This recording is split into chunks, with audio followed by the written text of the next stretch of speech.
start making spinach and cheese enchiladas. First, you get a tortilla.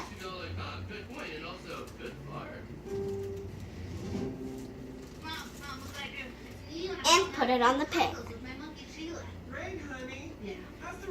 Now you wait a few seconds for it to get warm. Okay, fine. It's going terrible. I'm a slow reader. And then I get to a comment. I'm like, oh, I guess I'll need a pause. But for how long? How do I know when to stop pausing? I'm never going to finish this book. Oh! Now you wait a few seconds and then we put it on the plate. Everyone's going to know I did read that book. Oh, thank you. Tina, honey, listen. I'm going to let you know a little secret, okay? I didn't read any of the books I did with what's on in school. What? No, I can't go on there, honey. Wait.